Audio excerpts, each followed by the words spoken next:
చలనచిత్రం అంటే కేవలం వినోదమే కాదు, జీవితాన్ని ప్రతిబింబించగలగాలి. ఎన్నో మనస్తత్వాలను ఆవిష్కరించాలి. గుండె లోతున దాగిన కన్నీటి చెమ్మను స్పృశించే నేర్పుండాలి. అలాంటి భావోద్వేగాలకు చలనచిత్ర రూపునిచ్చే దర్శక శిఖరం బాలచందర్. పాఠశాల రోజుల్లోనే నాటకాలు రాసి రంగస్థలంపై సామాన్యుడి జీవితాలను ఆవిష్కరించిన బాలచందర్ తర్వాతి కాలంలో మెగాఫోన్ పట్టి భారతదేశ వెండితెరపై ప్రత్యేక అధ్యాయాన్ని లిఖించారు. అందులో మొదలైన తొలి పేజీ రంగస్థలం నుంచే. సినిమా అంటే 3 ఫైట్లు, 6 పాటలు, కడవల కొద్దీ కన్నీళ్లు, కట్టలు తెంచుకున్న నిరాశలు, గిలిగింతలు, గిల్లి కజ్జాలు, విడిపోవడం, కలవడం, శుభంకార్డు పడడం. ఒక్క మాటలో చెప్పాలంటే సినిమా నవరసాలు కలబోసిన కళాత్మక వ్యాపారం. ఇలాంటి నిర్వచనాల నేపథ్యంలో ఆయన కలం పట్టారు, నాటకాలు రాశారు, రంగు పూసుకున్నారు, రంగస్థలమెక్కారు. ప్రయోక్తగా పేరు తెచ్చుకుంటున్న రోజుల్లో ఆయన్ని సినిమా పిలిచింది. ఆ పిలుపు సినీ రంగానికి గొప్ప మలుపుగా, ప్రయోగాలకు గెలుపుగా మరో చరిత్రను సృష్టించింది. పడికట్టు ధోరణికి భిన్నమైన కథలతో 10 కాలాల పాటు నిలిచే చిత్రాల దర్శకుడిగా, సినీ దార్శనికుడిగా, ఏయక్నార్ శిఖరం అంటే దర్శక శిఖరంగా భారతీయ సినిమాను సమున్నత స్థానానికి చేర్చిన దాదా సాహెబ్ పురస్కార గ్రహీత, మరో చరిత్రకర్త శ్రీ కైలాసం బాలచందర్.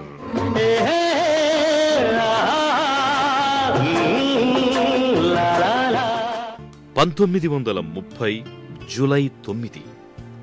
అప్పటి మద్రాసు రాష్ట్రం తంజావూరు జిల్లాలో నన్నిలాం గ్రామంలో సరస్వతి దండపాణి దంపతులకు బాలచందర్ జన్మించారు. బిఎస్సి వరకు చదివారు. బాలచందర్కి జీవితం తెలుసు, అందులోని చీకటి వెలుగుల కోణాలు తెలుసు. వర్తమానంలో నిలబడి గతాన్ని విశ్లేషిస్తూ భవిష్యత్తును సందర్శించడం ఆయనకి బాగా తెలుసు. అందుకేనేమో స్కూల్ రోజుల్లోనే ఆయన నాటకాలు వ్రాసేవారు. వాటికి దర్శకత్వం వహించి తన దారేమిటో తెలుసుకున్నారు. డిగ్రీ పూర్తయింది.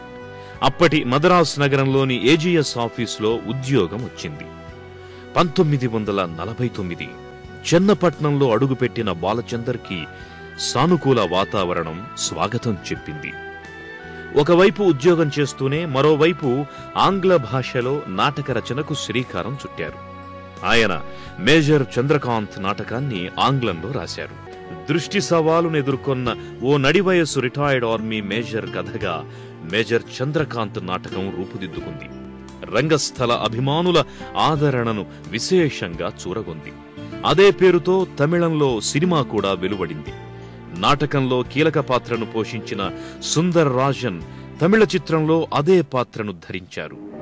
ఇదే చిత్రం ఆధారంగా 1968లో సుఖదుఖాలు తెలుగు చిత్రం నిర్మించినప్పుడు రిటైర్డ్ ఆర్మీ ఆఫీసర్ పాత్రను స్వర్గీయ ఎస్వి రంగారావు అద్భుతంగా పోషించారు. ఒక శక్తి లోపించిన వాళ్ళకి భగవంతుడు మరో శక్తి ప్రసాదిస్తాడు. నాకు అసలు కళ్ళు లేకపోయినా నా కాళ్ళకి, చేతులకి, చెవులకి అన్నిటికీ కళ్ళున్నాయి.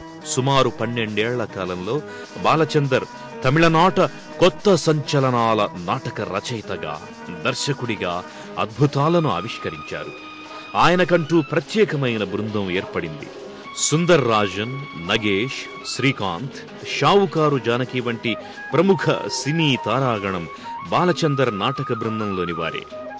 మేజర్ చంద్రకాంత్, సర్వర్ సుందరం, నీర్కుమిళి, మెళగువర్తి, నానల్, నవగ్రహం మొదలైన బాలచందర్ నాటకాల్లో ప్రతి రచన, ప్రదర్శన ప్రేక్షకుల ఆదరణకు నోచుకోవడమే కాకుండా ప్రత్యేకతను సంతరించుకున్నాయి. రంగస్థలంపై బాలచందర్ వేసిన బలమైన ముద్రే ఆయన్ను సినీ రంగానికి పరిచయం చేసింది. స్వయంగా మెగాఫోన్ పట్టకముందే ఆయన రచించిన నాటకాలు వెండితెరకెక్కాయి. సంభాషణలు పరిశ్రమ నోళ్లలో నానాయి. మార్మోగిన బాలచందర్ పేరు సినీ రంగాన్ని చేరింది. 1964లో ప్రముఖ నటుడు ఎంజి రామచంద్రన్ నటించిన దైవతాయ్ చిత్రానికి సంభాషణలు రాసే అవకాశం ఆయనకు లభించింది. ఆ చిత్రం విజయవంతం కావడంతో పూజైక్ వందమాలర్ చిత్రం ద్వారా మరో అవకాశం వచ్చింది. అదే సమయంలో ప్రముఖ చలనచిత్ర నిర్మాణ సంస్థ ఏవిఎం అధినేత మెయ్యప్పన్ చెట్టియార్ బాలచందర్ రాసిన సర్వర్ సుందరం నాటకం హక్కులను కొనుగోలు చేశారు. కృష్ణన్ పంజు దర్శకత్వంలో నగేష్ హీరోగా అదే పేరుతో ఆ చిత్రాన్ని నిర్మించారు. బాలచందర్ కథా సంభాషణలు సమకూర్చిన సర్వర్ సుందరం తమిళనాట విజయ ఢంకా మోగించింది. నగేష్ ని సూపర్ స్టార్ గా నిలబెట్టింది. ఈ చిత్రాన్ని అదే పేరుతో తెలుగులో డబ్ చేయగా భారీ వసూళ్లు సాధించి శతదినోత్సవం కూడా చేసుకోవడం విశేషం. మీకు వివాహం అయిందా? లేదు. ఇది ఒట్టి ప్రశ్నేనా, వేరే ఏదైనా ఉద్దేశం? తెలుసుకోవాలని అడిగా. అదే కదా, నన్ను చంపుతూ ఉంటుంది పెళ్లి పెళ్లి అని. ఎవరు? అమ్మ. స్వీట్స్ ఏమున్నాయి? మైసూర్ పాక్, బాంబే హల్వా, ఢిల్లీ బాదుషా రవా, కేసరి బాదం హల్వా, జాంగ్రీ బాసుంది, వీట్ హల్వా, గోవా కేక్, రసగుల్లా, గులాబ్ జామ్, బాంబే బర్ఫీ.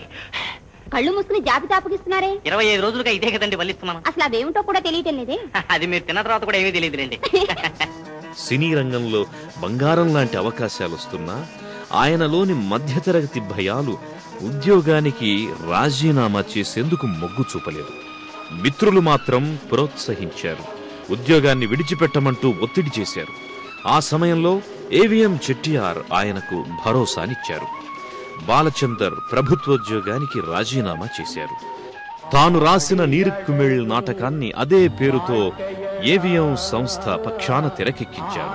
తన నాటకంలో నటించిన వారినే సినిమాలోనూ నటింపజేశారు. 1965లో విడుదలైన నీరుక్కుమిళ్ అద్భుత విజయాన్ని సాధించింది.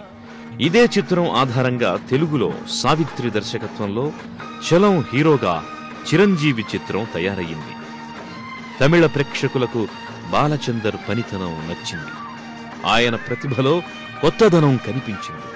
మధ్యతరగతి మనసులకు దగ్గరగా తీసుకువెళ్లే స్త్రీ కథలతో ప్రేక్షకుల ఓట్లను ఆయన సంపాదించారు.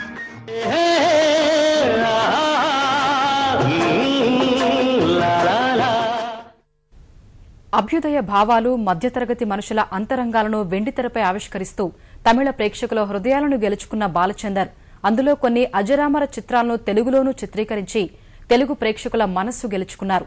ఈ క్రమంలో తెలుగు తెరను ఏలిన కొన్ని చిత్రరాజాలే భలే కోడళ్లు, సంబరాల రాంబాబు, కలెక్టర్ జానకి, సత్యకాలపు సత్తయ్య, బొమ్మ బొరుస, తూర్పు పడమర.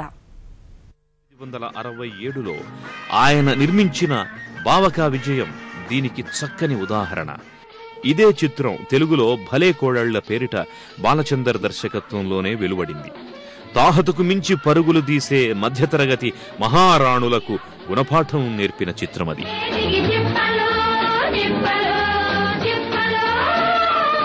భలే కోడళ్లు చిత్రం తర్వాత తమిళంలో ఆయన చిత్ర పరంపర కొనసాగింది. అనుభవి రాజా, అనుభవి, ఎదిర్ నీచల్, తానురై నిజం పూవతలయ, ఇరుకోడుగళ్, పూవతలయ, ఎతిరోలి, నవగ్రహం, నాను సువర్గళ్, నుట్రక్ నూరు మొదలైన చిత్రాలొచ్చాయి. వీటిలో ఎదిర్ నీచల్ ఆధారంగా తెలుగులో నిర్మించిన సంబరాల రాంబాబు చిత్రం తెలుగులో కూడా ఘన విజయం సాధించింది. ఇరుకోడుగళ్ ఆధారంగా కలెక్టర్ జానకి చిత్రం విడుదలై విజయాన్ని సాధించింది. మన ఆఫీస్ లో ఎన్ని సెక్షన్స్ ఉన్నాయి? 18 సెక్షన్స్ ఉన్నాయి. మొత్తం ఎంతమంది పనిచేస్తున్నారు? 250 మంది పనిచేస్తున్నారు. అందులో ఆడవాళ్ళు ఎంతమంది? 90 మంది ఉన్నారు. 90 మంది. గుడ్. బాలచందర్ దర్శకత్వంలో తెలుగులో వెలువడిన రెండో చిత్రం సత్యకాలపు సత్తయ్య. నన్ను ఎవరో తాకిరి, కన్ను ఎవరో కలిపిరి, చూపులోని ఆపలేని మత్తు మందు జల్లిరి. శోభన్ బాబు, రాజశ్రీ జంటగా నటించిన ఈ చిత్రం ప్రేక్షకుల విశేషాదరణ పొందింది.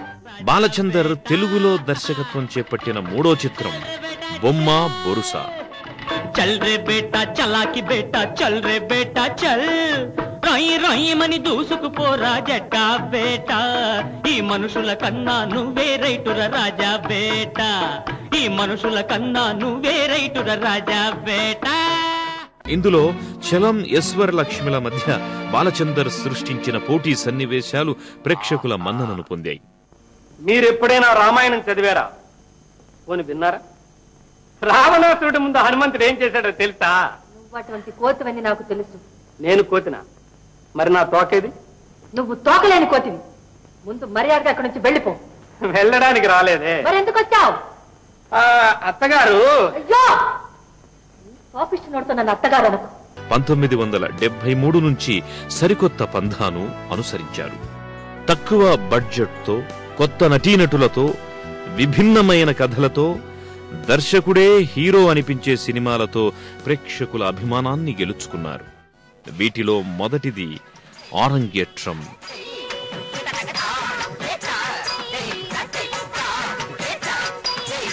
నటిగా ప్రమీలకు ఈ చిత్రం పేరును, పురస్కారాలను తెచ్చిపెట్టింది. ఈ చిత్రం జీవితమే చదరంగం పేరిట 1974 సంక్రాంతికి తెలుగులోను విడుదలయ్యింది. ఈ చిత్రం నటి సుజాతకు కథానాయకిగా మంచి పేరును తెచ్చింది. వైవిధ్యభరిత చిత్రాల దర్శకుడిగా బాలచందర్ సంధించిన అపూర్వమైన అస్త్రం అపూర్వ రాగంగళ్.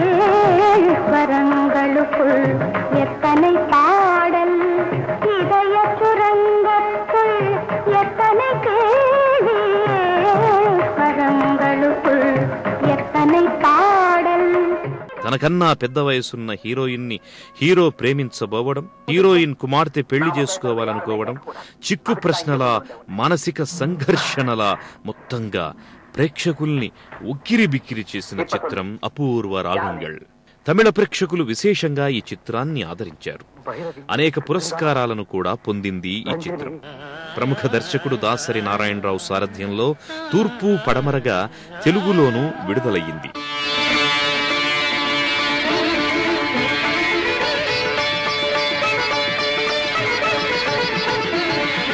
శివరంజని నవరాగిని వినినంతనేనా తనువులోని అణువణువు కరిగించే అమృతవాహిని. శివరంజని నవరాగిని